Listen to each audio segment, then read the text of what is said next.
I will hand to Bob, who will take us through the webinar. Hi, Sai. Thank you for having me, and thank you everybody for joining us today.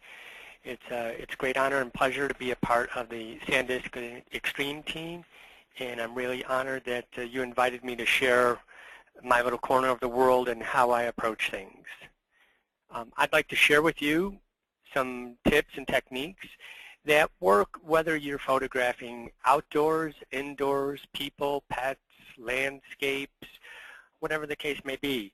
There's a certain craft to photography that at times I feel gets lost in all the technology that we have at our disposal. While cameras are amazing and it's allowed us to be far more creative, in many ways I think we all get caught up in the technology and we get limited, or we could even say we get trapped by it, where you have these great cameras with an abundance of tools and technology at your disposal, and yet oftentimes we get stuck in just using that green box mode to where the camera does everything for us.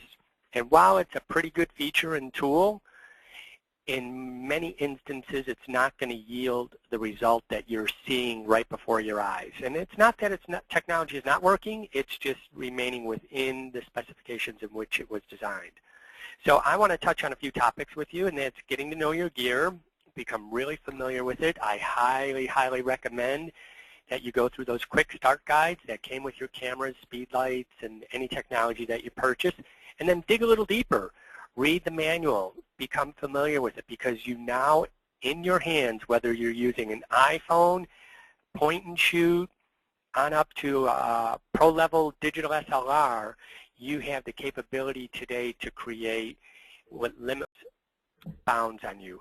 What I mean by that is when I used to shoot film, you would have to change your film out to get the result you might be seeing. You might use color Kodachrome film for really punchy landscapes.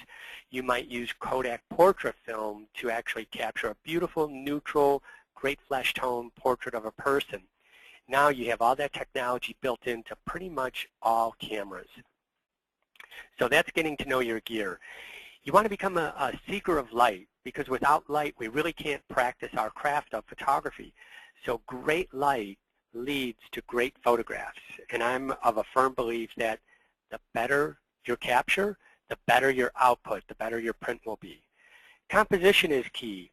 You know, when we first get our cameras and pick them up, we tend to look at that little focus box in the center and we put everything dead center.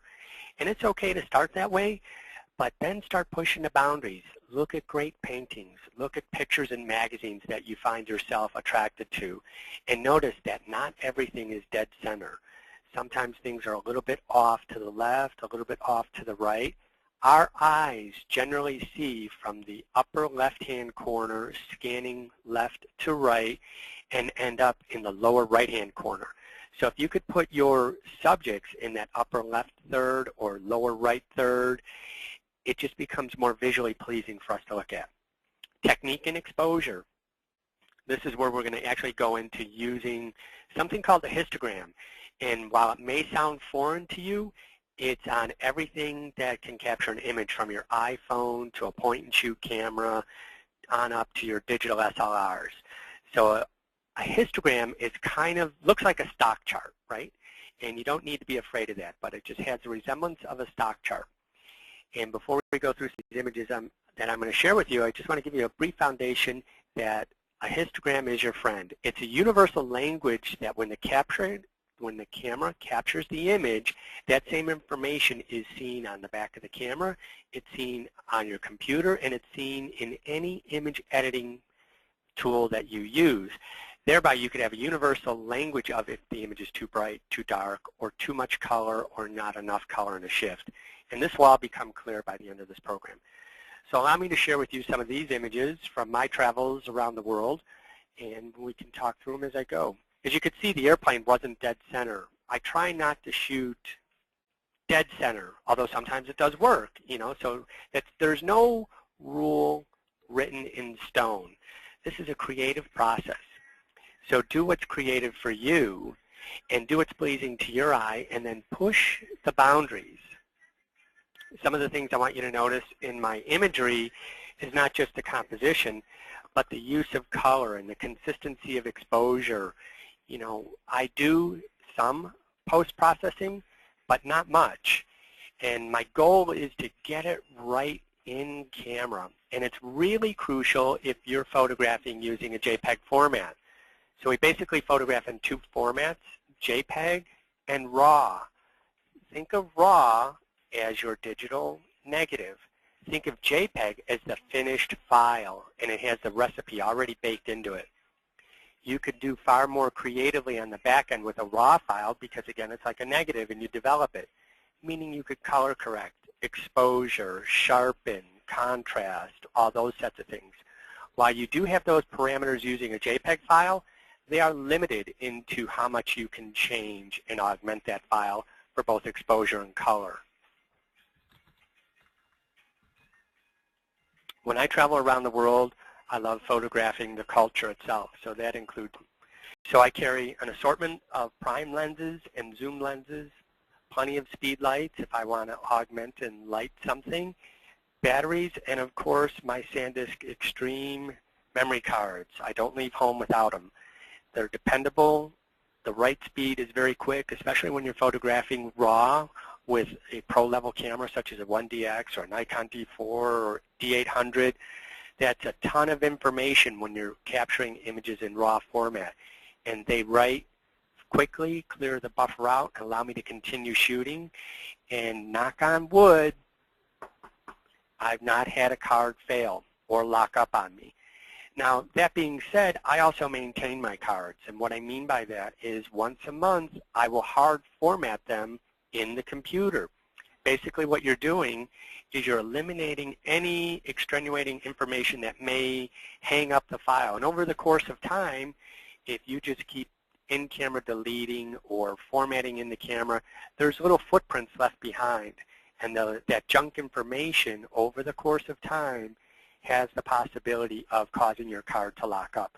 So just as a common practice, I will hard format them in my computer using a disk utility to wipe out all of that junk information, and then always, before every shoot, reformat that card in the camera that you are shooting with. That gives you a clean slate without any hang-ups, without any junk remaining on the card.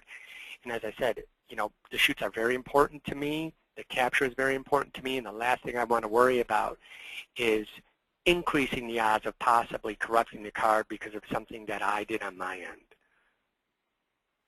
I travel with a rolling thread. I can actually change it right in camera, and we're going to talk about that histogram a lot because that's universal. So what you see on the back of the camera with this stock chart looking thing, the histogram, is going to transcend into all of your image editing software. They can all read and show you a histogram. So many times photographers look at an image on the back of their camera while it's beautiful. When they get it in post-production or they download it, they're unhappy with it because it may be a little bit too dark or it may be a little bit too red or too blue, whatever the case may be, because you just judged it by the image on the histogram, by the image on the back of the LCD screen. If you hit the info button on any of your cameras, you can pull up this histogram and see this information. Right, in this image, I used a tripod, so it was a bit of a time lapse. This was a 30-second exposure on a bridge going over the Grand Canal in Venice. So it was about 20 minutes after sunset. So you could see by the histogram, the blue channel is leaning to the right. Well, yes, because the sky is very blue. But I set my white balance to a tungsten area. So you can use that light bulb preset, or you can actually go into Kelvin, which is the precise color temperature that the camera will record color in. And by putting it in a lower number, such as 3200, 2500, in that range, you actually get excellent color in camera. So my buildings and my image doesn't appear overly warm or orange. Many times if you're photographing in your living room, in your home, and you even have the pop-up flash on your camera, the foreground is bright white and the background tends to go very orange. That's letting you know that you're photographing under a tungsten lit environment. And your histogram would reflect that. Instead of in this image, the blue mountain exceeding to the right, which means I have a lot of blue information, it would be the red mountain going to the right, telling me I have a lot of red information in my image. And then I would be able to adjust that accordingly. beautiful image. I always carry a tripod whenever I travel, and I'm looking for that light. You know, this is like a traffic jam on the Grand Canal in Venice. Just stunning. I couldn't get an image like this if I wasn't prepared and if I didn't bring a tripod so that I can really lock it down and be steady. You know, this is with a 70 to 200 millimeter lens, locking it down. But look at the composition. Nothing is smack dab in the center. The horizon runs from the upper left, 3/4 above, and through the upper right. And notice that the canal curves through the image from the lower left to the mid-right, leading your eye, and the way the lighting goes leads your eye. This doesn't happen by accident. You actually look through the viewfinder, see the image before you start shooting. Shoot with purpose, I like to say. Don't spray and pray, meaning go out and shoot 1,000,000 frames and then come back and try and find the gem, the little diamond in the rough, so to speak. You know, shoot with purpose. Have fun with this. Here we go. Here's an image. I was photographing a couple, and it began to rain. Just a nice light drizzle, very romantic. And I thought, well, what happens if we get a speed light, a flash behind them? It's just like in the movies. You get a light behind them, you light up the rain as it's falling like little diamonds in the sky. And as you can see by my histogram, I have a great exposure. Yes, the mountain is leaning toward the left because it's a night scene. So thereby most of my information lends itself toward the shadow area. But you can see, I hope you can see on your monitor, that the histogram goes from right to left. There's no gap on the right side. So I have a nice full-on exposure. Gives me good information. And this is the color that you record in the camera, and it's the color you see in post-production. I happen to be sharing aperture with you for viewing these images, but that histogram would be the same if you used Elements, if you used Explorer on a PC, if you used Photoshop or Bridge, any of those programs. The histogram is the universal information. So if you could kind of master that, you could really take control of getting great images in camera. So better in, better out. I like to say that you can get near perfect color in camera. And this really shows the back of my 1DX on a real shoot, showing the actual histograms that you see both color and exposure. Excuse me, getting a little dry. I had to take a drink of water here. So if you look at the back of the camera and you hit the info button, and all of your cameras, as I said, from a point and shoot to even your iPhone, can display information about how the image was captured. You can see the red channel here is leaning to the right because this was a nighttime shot, another photograph about 15 minutes after sunset. Same technique as the couple in the rain, popped one flash behind them.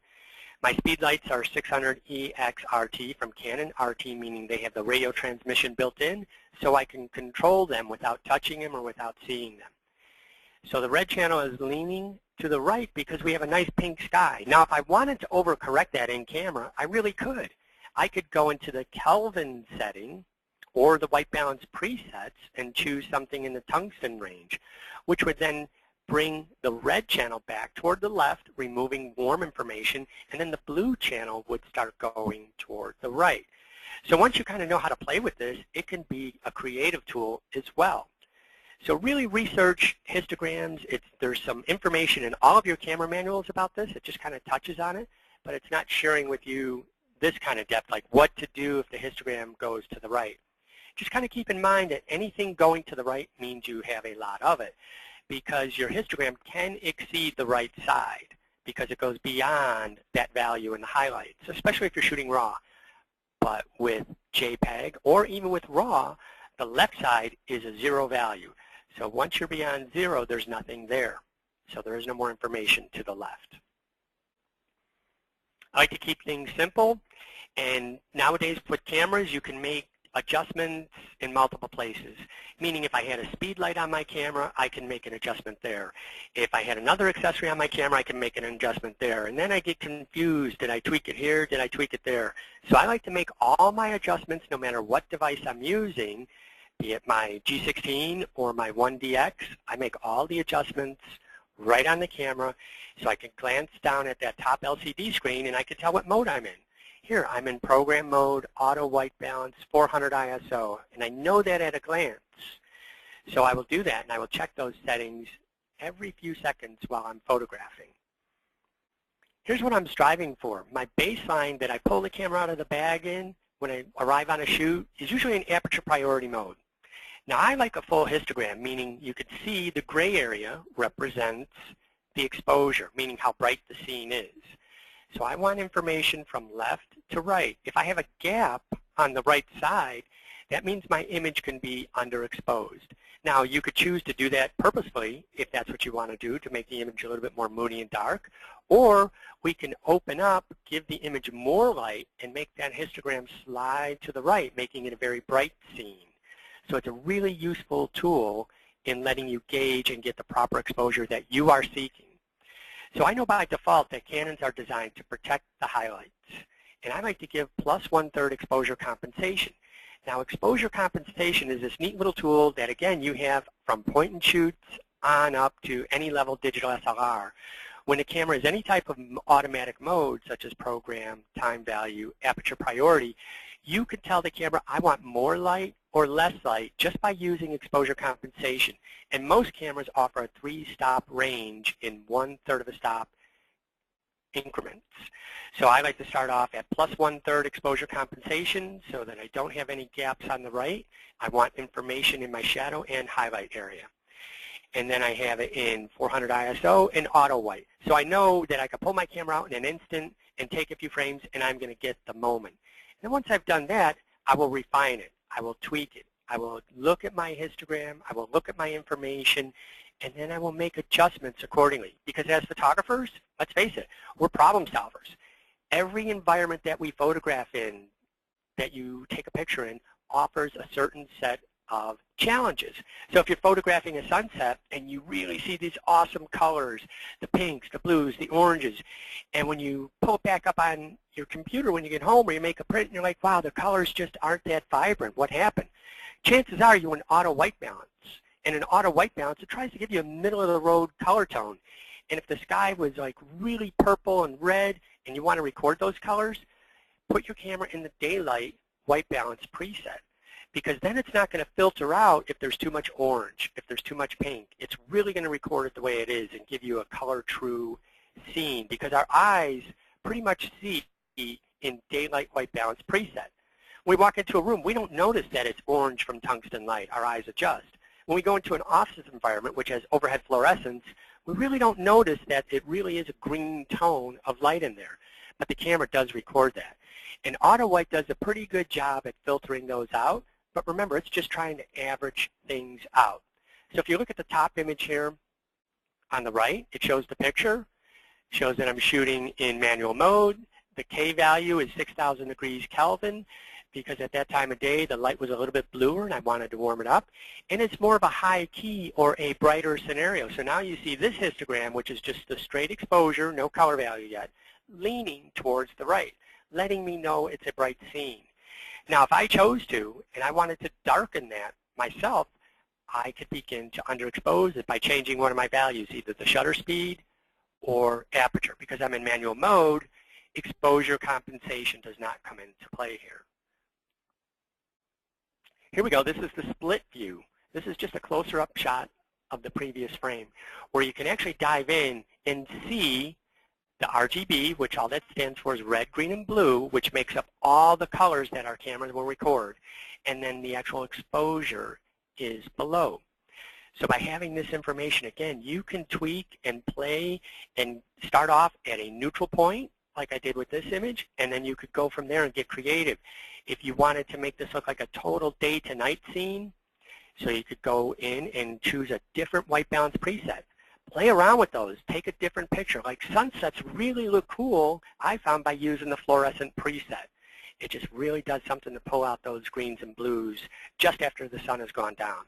Or conversely, right after the sun's gone down and you really want to record a super blue sky, go into the tungsten preset and your sky is going to look cobalt blue and your street scenes are going to just come into glow, a beautiful warm tone without being overly warm. There's also a thing where we have, it's called white balance adjustment. It's a way of tweaking all of these presets, and even my point and shoot has it. So it's in that camera manual. If you find it, dust it off and read through it. There's some great tools and features in there. So you can tweak it. Canons tend to record warm. So I like to leave, by default, 4 to 6 points of blue so that if I'm photographing people of color, their skin doesn't come out overly warm or overly red. It's just a great tool to know. Let's face it, it's not like the old days where when you bought a camera, you kept it forever, and the only thing you had to worry about was if the shutter blew out. Now, they're basically computers.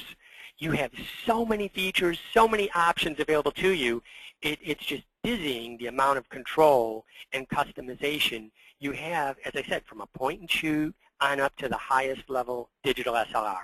Be it Canon, Nikon, Sony, whatever camera you choose, there's a ton of cool features in it, and I really, really encourage you to get out that manual, explore it, push the buttons, and play. Heck, it's just digital. You're just taking frames and reviewing them. It's not like the old days where you'd go out and photograph with a roll of 36 exposures and then try and match it up and say, what did I do there? Here, you can just do so many different things, and you get the metadata, meaning the camera records it for you. So what I was sharing with you in Aperture gives you the complete recipe as to how you created that image. So remember, these settings are amazing. Go out and play. Try using the daylight white balance preset. What happens if you use tungsten? What happens if you use cloudy? What happens if you use the shade? And remember, these become global adjustments. So once you bake it in there, unless you're shooting raw, that color is the way you recorded it. So the difference between RAW and JPEG is RAW is actually like having a negative. You actually have to develop it in some software, be it the Canon DPP or Nikon's software. Every camera manufacturer makes their own proprietary software for properly decoding their RAW files and tweaking it. Now what you see on the back of your camera is actually a JPEG preview. That's the recipe that is baked in. Now if you're shooting RAW, you still only see the JPEG preview.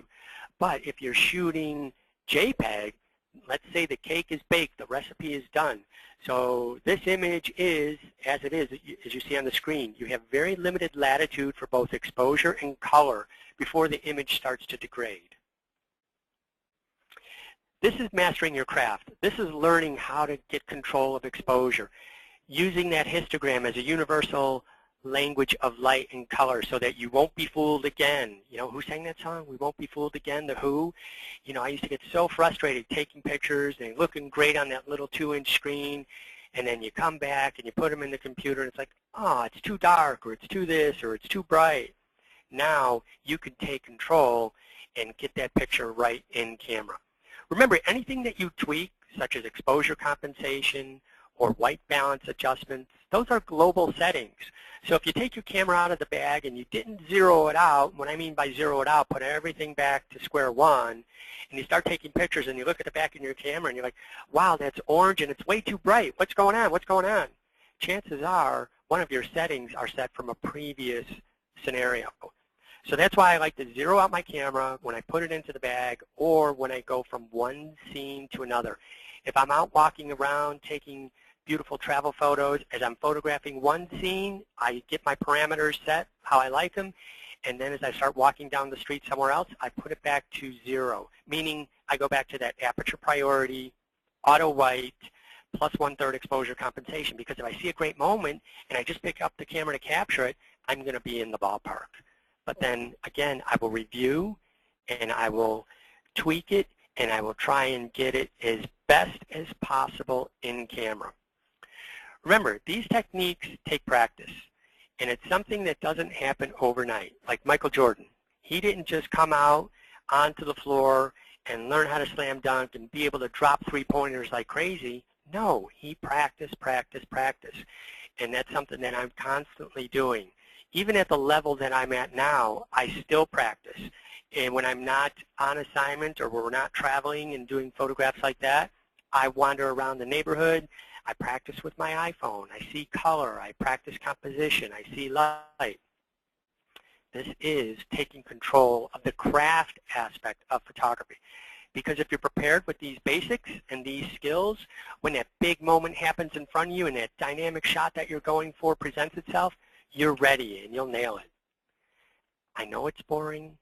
I know it's like reading terrible stereo instructions from the 70s and 80s, but read your camera manual. I read my camera manual all the time. I take one page, one feature at a time, sit down with my camera, cup of coffee. I just got the G16 and I'm learning how the Wi-Fi works so that I could take a picture on the camera, send it to my iPhone, tweak it, and then put it wherever I want in social media. Haven't quite figured out how to make that connection stable because I haven't fully read the manual.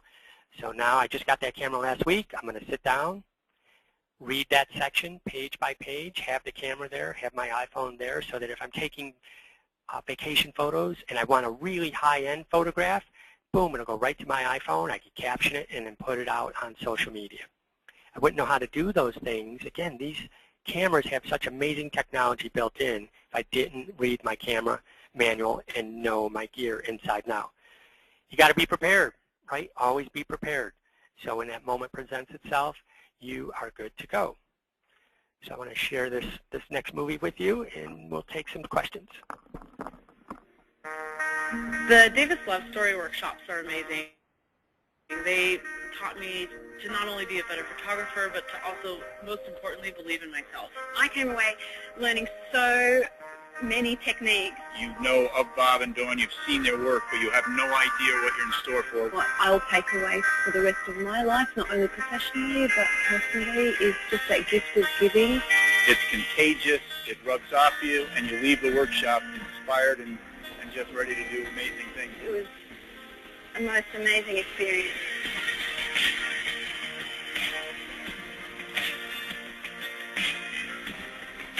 BobDavis is a very unique individual. He combines amazing technical knowledge with an amazing ability to teach. He wants to genuinely help me understand and be a better photographer. He's the best there is at lighting. He gives you all the information you need. He's just a giver. He just gives knowledge. He gives information. He was as open and as classic and as timeless as his work. Dawn is the energy. Dawn is dazzling. Her knowledge of marketing and branding is without doubt some of the best in the industry. She's there for you and she's present. She's the inspiration, the motivator. She takes everybody and just gets them fired up for every workshop. We do workshops because we feel we are incredibly blessed and we want to pay that forward. So Dawn and I really believe in sharing our knowledge, sharing our experience, and if we can do this, anybody can do this. The workshop changed my life and changed my career. The workshop with Bob and Dawn never finishes on the day of the workshop. It's lifelong. That's the whole Bob and Dawn Davis experience. It's a unique experience that you can't find anywhere else in the business. Davis Love Story is the best. I learned just as much from them as I hope that they gain and glean from John and I. And truly, if we all just capture the confidence and believe in ourselves, we can do anything we want.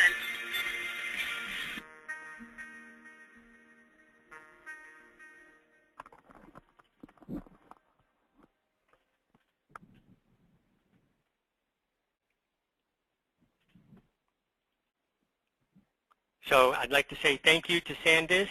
I'm honored to be part of the Extreme team. Here's our social media and contact information. Really appreciate feedback. Reach out to us. Stay in touch. We do have time for Q&A and like to take your questions. And I'd also like to let you know that if you'd like to spend more time honing your craft, learning how to get that image correct in camera, I have a course online at udemy.com. It's 6 hours of streaming video content that you can go at your own pace, and it starts out really basic, and it gets into advanced things like off-camera flash and lighting. And I use off-camera flash with my point and shoot, you know, and it just makes a big difference because it's all about the light in the moment. So we have that on sale until the end of November, and please use the discount code SanDisk WTF.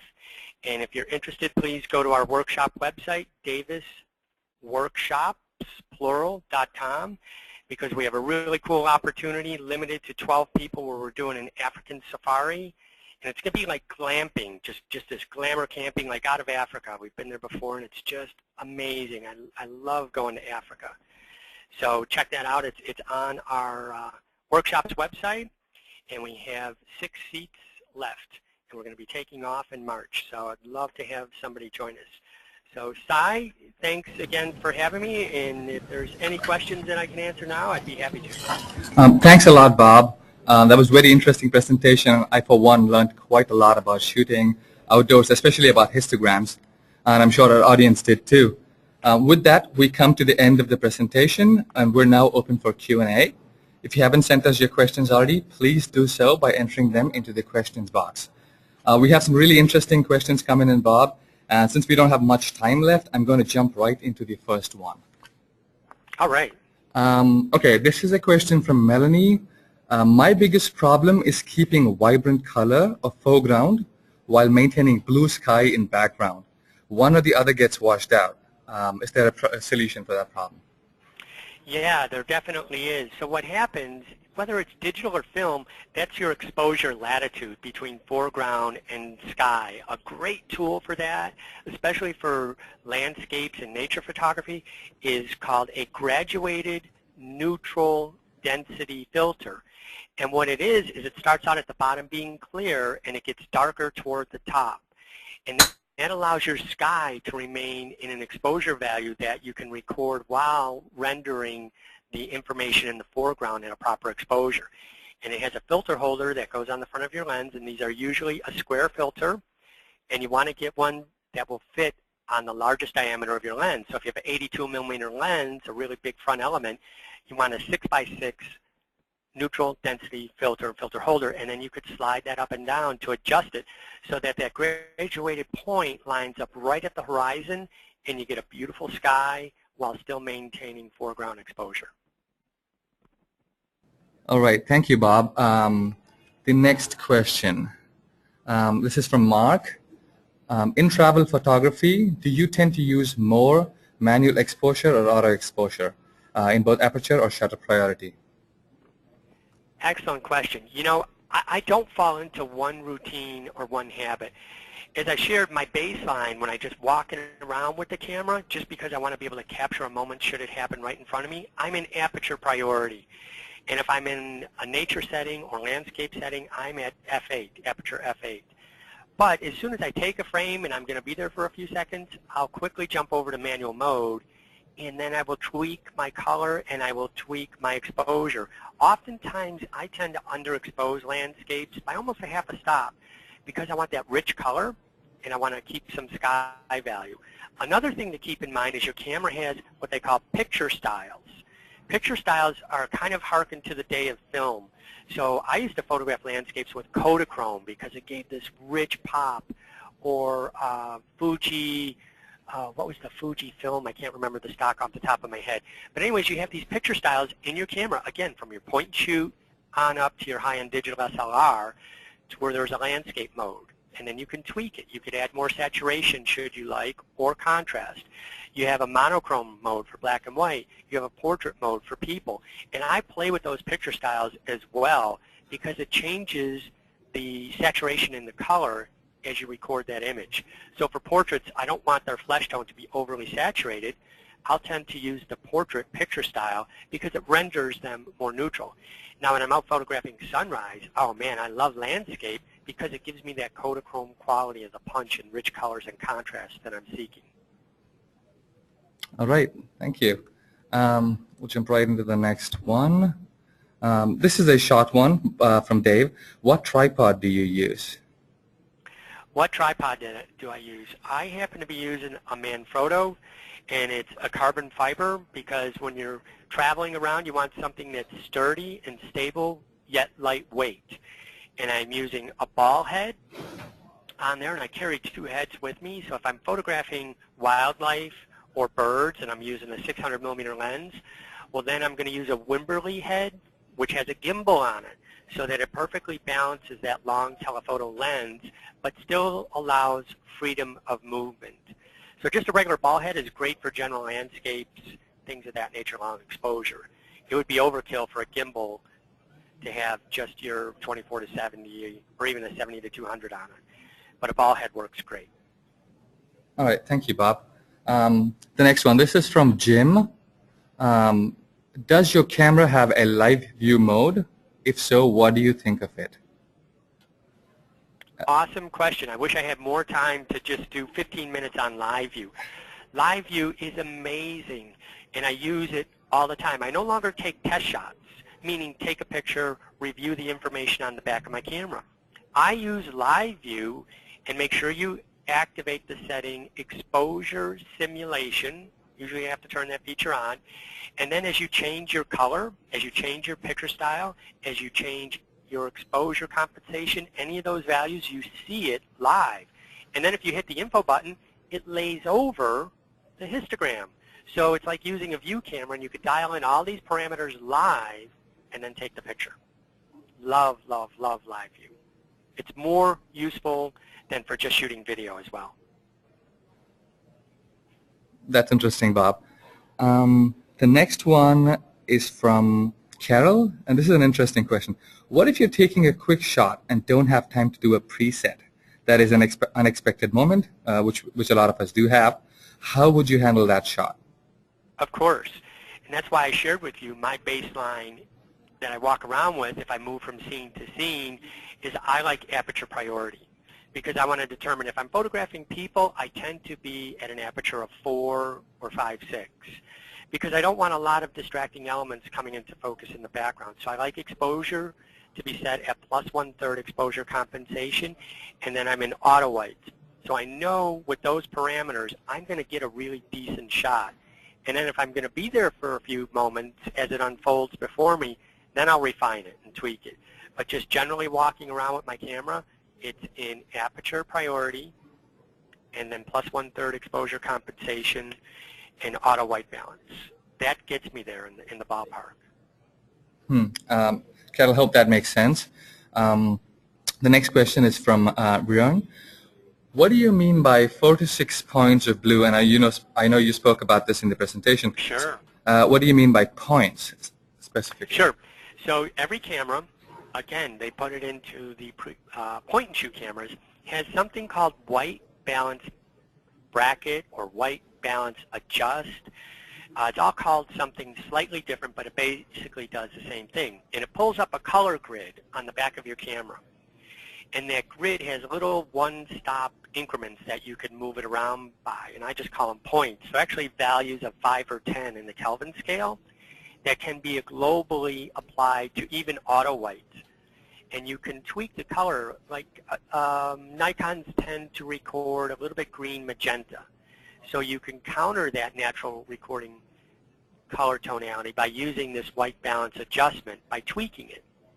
Now, because my Canon cameras I know tend to record in the red area, a little bit redder than normal, I cool it off because the opposite of red is blue. So I'll add just a couple little points, meaning I move my joystick, and it goes 1, 2, 3, 4 little dots, and then I lock it in there. So it just slightly cools off the image to give me the look I'm seeking in camera. This is super important if you're just shooting JPEG, because you have limited range and capabilities of playing with color and exposure if you're just photographing in JPEG mode. Right. Thank you, Bob. The next one's from Philippe. I like the sunsets and the moon shots. I have a problem with the moon shots. The exposure takes a long time for the shutter to click. What is the best setting to take that type of a photo? Well, get yourself a good sturdy tripod. And remember, the moon is really, really, really bright. So if you tend to go by what the camera says and the meter, it's going to be reading all of the dark sky, and thereby your moon is going to be completely blown out. Oftentimes it's a great way to do a multiple exposure. It's called HDR, high dynamic range, and layer them together. But with live view, you can actually zoom in on the moon, and you can see and check your histogram to get that proper exposure so that the moon does not become washed out. Now, any night sky is going to render black if you're shooting at night, dark night. That's why I like to do images like that at twilight, so you still have some blue in the sky, so there's some information there to record, but then always expose for the moon itself. Wow. A lot of interesting questions, Bob, don't you think? Very good question. I have many coming. Yeah. The next one is from Mike. Which is better for macro photography, a dedicated macro lens or a zoom lens for the macro feature?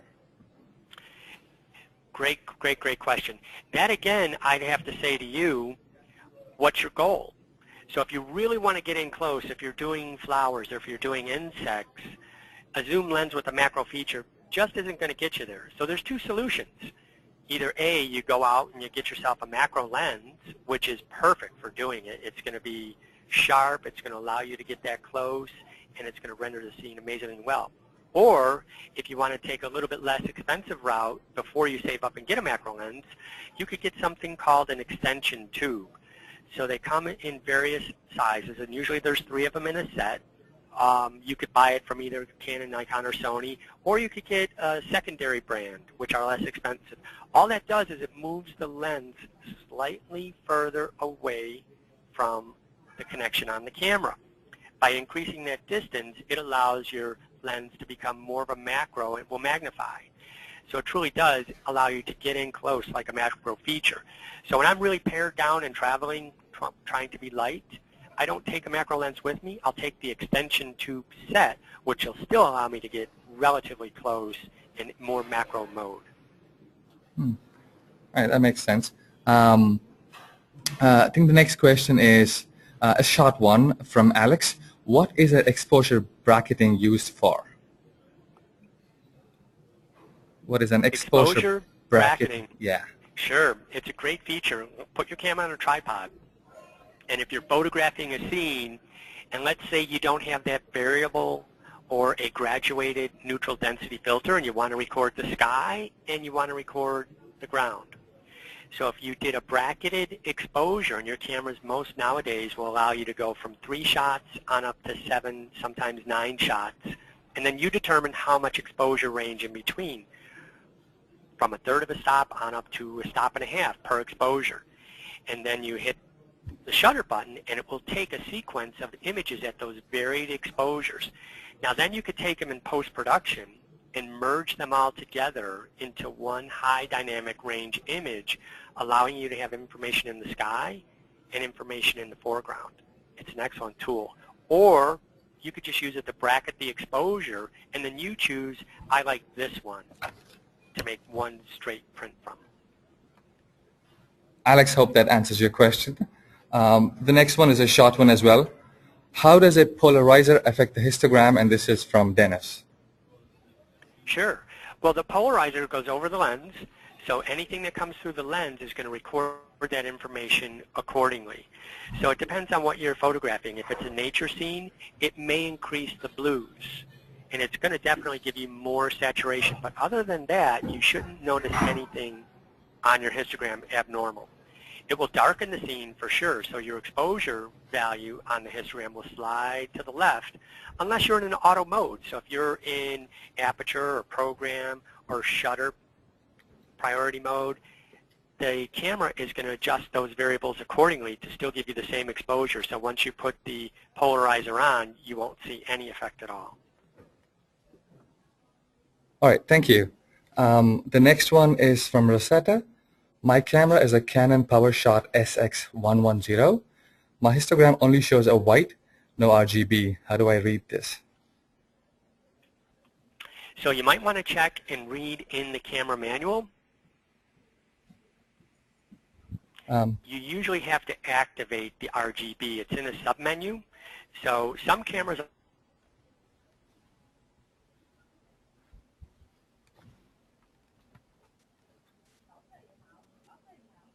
it depends when the camera was made, but I believe since 2010 you've been able to see both.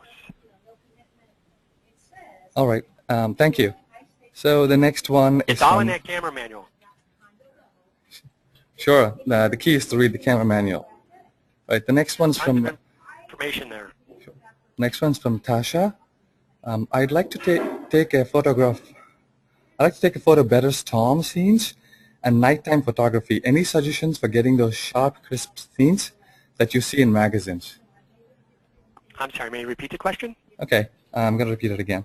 I'd like to take a photo in storm scenes, so when there's lightning, and nighttime photography. Oh, sure. Yes. Okay. Any suggestions for getting those sharp, definitely. crisp scenes? Sure. A good tripod in either the self-timer or an electronic cable release, because just you pushing on the shutter button will create a certain amount of vibration and will cause fuzziness in the image. If you're really interested in photographing lightning or thunder and those type of situations, I would suggest getting a trigger, a shutter trigger. So there is a device called shutter trigger that's out there that will react according to a flash of light for lightning or sound. That way it will get you the perfect timing to capture a lightning strike. Because if you sit there and you try and time it yourself, you're going to use a lot of frames to get one. But if you use a sound or a light trigger, it will fire the shutter, open the camera up, and record that scene far better than we could do it manually. Thank you, Bob. I think the next one is a short one. It's from Linda. How do you make a custom white balance? I can tell you this, but again, please review this information because it becomes camera specific. They all have a few different steps on how to do it. But you take a picture in any given scene that you want to photograph in, or if you have a gray card or a color checker, you photograph that in the scene that you are going to shoot in. Once you take that picture, you go over in your white balance settings and you open up your custom white balance. There it will say choose a picture that you want to use to record the custom white balance from. So you select the photograph that you just took, and it's going to read that information, and then that's going to be the white balance that's set for that particular scene. And then you take another frame and then check your histogram, and 90% of the time it's going to nail it. The only thing is with custom white balances, for me, if I'm having people in the scene, they tend to record the image a little bit lifeless in terms of people. They do great for architecture and landscape, but for people, they just kind of drain the life out of them because it removes more red tones, more warm tones than I care for. So that's why I like using live view, and I dial in the histogram to where I want it to be. All right. Thank you, Bob. The next one's from Mark. When importing your raw files to Aperture, do you set Aperture to import in-camera JPEG previews or let Aperture generate the previews on import? Yes, I do. I let Aperture import and use the JPEG previews as my preview because I'm being very disciplined in my capture. So I don't want it to reinterpret anything. I wanted to use that as the baseline for exposure and color as I bring the images in. Mark, hope that makes sense. The next one's from Michael. How would you change the histogram? How do you make these changes? For example, taking orange out of night shots. And I know we spoke about this, but a little more information on that. Yeah. Really good question. I mean, there's no such thing as a bad question. So you're physically not changing the histogram. All the histogram is a representation of what has been captured. So the way you make the histogram move is you have to go into your, if you're dealing with color, a white balance preset or the Kelvin setting. So if something is too warm, meaning it's leaning to the red side, or too orange, you can then go to your white balance preset and start at the light bulb setting, which is tungsten. And usually most cameras nowadays will tell you the approximate Kelvin value of that. That's why I like working in Kelvin, because then I can set it precisely. Maybe 3,200 degrees is a little bit too cool, but 34 or 35 gives me the value I'm seeking. So as you capture the next frame and you review your histogram, you're going to see a change in that color value. Thank you, Bob. The next one's from Ed, and it's a pretty interesting question. Does disabling red eye reduction have any effect on color balance? Disabling red eye reduction should not have any effect on color balance unless, again, you have to check your camera manual some. When you enable that feature, it turns on the flash white balance preset. For me, with Canon cameras, I don't care for the flash white balance preset because it makes the scene too warm. That's my taste, my preference. You may like something differently, but that's something to check on. If it doesn't enable the auto feature to make it the flash white balance preset, then it should have no bearing at all. So again, go back. We should go back and read the manuals and go from there. Yeah, every camera is a little bit different with that feature. Thank you, Bob. The next one's from Amit. This is one interesting question too. How to perfectly capture a moving object, like a flying bird or moving car, with perfect light at the background, as generally we tend to compensate the exposure in such cases? Definitely, and that's a tough one to do. I photograph a lot of birds, and I have found that any type of auto exposure mode gets fooled because as you start off with the bird, it's in the tree. I like photographing eagles, and they fly out of the tree and go across the sky. If I'm in aperture priority mode, as they fly across the sky, the next thing I know, they're a silhouette against the blue sky. So this is where manual comes into play. And a handheld light meter is still your friend. So I use an incident light meter in those situations. So I want to have a fast shutter speed, so 1,000, 2,000th of a second. And I generally like to shoot at one stop in from wide open. So my lens, I have a 600 f4, and so I tend to shoot at 5.6 because it's just a bit sharper, and it's still zero depth of field with a telephoto lens like that. So I know my shutter speed, I know my aperture, and I take my meter reading with the dome extended facing toward me, and then I find my ISO for the value I'm seeking, and then I set that, so then I photograph the eagle in the tree, great exposure. As it leaps off and flies across the sky, great exposure. Now, I may lose some sky, but that's okay because I want to see the detail in his feathers as he's flying by. If you recall that image in the slideshow in the very beginning, there was a great white pelican flying through the air in Africa. It was a white pelican going across the Lake Nakuru, and it still had blue sky. Had I been in any type of automatic mode, it would have underexposed the pelican because he was so bright white, thereby he would have been a dingy gray. And I wanted to make sure it was fast. That was full frame with a 400 millimeter lens. So I went to manual mode and had it dialed in. So I had my histogram lifting the way I wanted it, had my exposure the way I wanted it, and then I keyed in on the bird, and you just follow focus. Thank you, Bob. And I know we spoke about ISO there, and I think this question would be a good follow-up to that. And this is from Michael. So he's asking if you use auto ISO in general. So again, it's an auto feature. There are times where auto ISO works great. Canon is releasing a new firmware update for the 1DX, which really, really enhances the features and capabilities of auto ISO.